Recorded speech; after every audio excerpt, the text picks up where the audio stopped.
എല്ലാവർക്കും നമസ്കാരം. ഞാനിന്നൊരു ഈസി ആയിട്ടൊരു കടല മസാലക്കറി ഒന്നിച്ചങ്ങോട്ട് കുക്കറിലിട്ടിട്ട് എടുത്തിടണം. ഓക്കെ, എല്ലാവർക്കും കാണിച്ചു തരാം. നമ്മൾ രാത്രി ഇത് വെള്ളത്തിലിട്ട് വെക്കണം. സോക്ക് ചെയ്യാൻ വെച്ചാൽ നന്നായി വെന്ത് കിട്ടും. കടായി വെച്ച് വെളിച്ചെണ്ണ, പെരിഞ്ജീരകമാണ് അതിൻ്റെ ഒരു ടേസ്റ്റ്. ഹോട്ടൽ സ്റ്റൈൽ കടലക്കറിക്കൊക്കെ പെരിഞ്ജീരകമല്ലേ ടേസ്റ്റ് ഉണ്ടാവുക.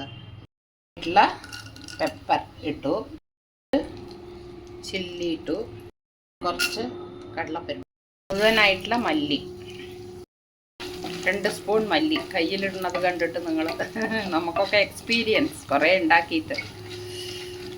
അപ്പോൾ മല്ലിപ്പൊടി ഉള്ളവരാണെങ്കിൽ മല്ലിപ്പൊടി ലാസ്റ്റ് ഇട്ടാൽ മതി, അല്ലെങ്കിൽ കരിയും. നമുക്ക് പൊടിച്ച് കൊണ്ടുവരാം. അതേ കടായിൽ തന്നെ കുറച്ചുകൂടി വെളിച്ചെണ്ണ ഒഴിച്ചിട്ട് നമുക്ക് കടുക് വറുത്തിടാം. കടുകിട്ട് ഉള്ളിയിടാം. ഇത് ലാസ്റ്റിൽ കടുകൊന്നും വറുത്തിടേണ്ട ആവശ്യമില്ല. അങ്ങനെ കുക്കറിൽ വെച്ചിട്ട് ഒന്നിച്ചങ്ങനെ എടുക്കാം. ഓക്കെ, നിങ്ങൾ ആ പൊടി ഉണ്ടല്ലോ നമ്മളിപ്പോൾ പൗഡറാക്കിയിട്ട് നേരത്തെ പൊടിച്ച് വെച്ചാൽ എളുപ്പമായി. ബാച്ചിലേഴ്സിനൊക്കെ നേരത്തെ ഇത് പൊടിച്ച് വെച്ചാൽ മതി, കുറച്ച് എക്സ്ട്രാ. അപ്പോൾ പ്രശ്നമില്ല.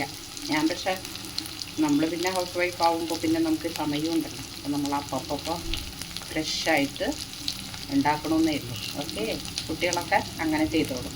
ഇനി നമ്മൾ വെളുത്തുള്ളി ഇട്ടു, ഫ്രഷ് ഇഞ്ചി, പച്ചമുളക്, കുരുമുളകും മുളകും ഒക്കെ നമ്മൾ ഫ്രഷായിട്ടാണല്ലോ ഇടുന്നത്. അപ്പോൾ എരിവ് ജാസ്തി ഉണ്ടാവും. വേണ്ടവർക്ക് ഇടാം 2-3 പച്ചമുളക്. നമ്മൾ പൊടിച്ച പൗഡർ അത് നമ്മൾ വറുത്തിട്ടുണ്ട്, എന്നാലും ഒന്നും കൂടി നമുക്ക് വറക്കാം. അതിൻ്റെ പൊടി ഇട്ടിട്ട് കുറച്ച് മഞ്ഞൾപ്പൊടി, പിന്നെ നമ്മുടെ മെയിനായിട്ടുള്ള ഉപ്പ്, എല്ലാത്തിനും കൂടിയിട്ടുള്ള എല്ലാ ഗ്രേവിക്കും കൂടി ആവശ്യമുള്ള ഉപ്പാണ് ഇടുന്നത്.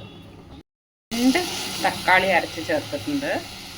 തേങ്ങ ചേർക്കുകയാണെങ്കിൽ നിങ്ങൾ തക്കാളി മുറിച്ചിട്ടുള്ളൂ. ഇത് തേങ്ങ ചേർക്കാത്തതുകൊണ്ട് ഗ്രേവിക്ക് കൊഴുപ്പ് കിട്ടാൻ വേണ്ടിയിട്ടാണ് ഞാൻ ഈ തക്കാളി അരച്ചത്. ഓക്കെ, തക്കാളിയുടെ പച്ചച്ചോയ പോയി.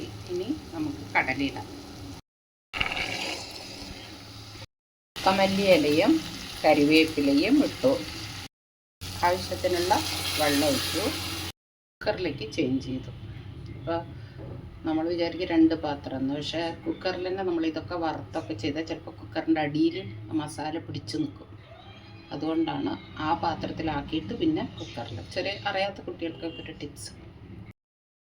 കടലക്കറി റെഡി. എല്ലാവരും ഉണ്ടാക്കൂ, എളുപ്പത്തിലുണ്ടാക്കും.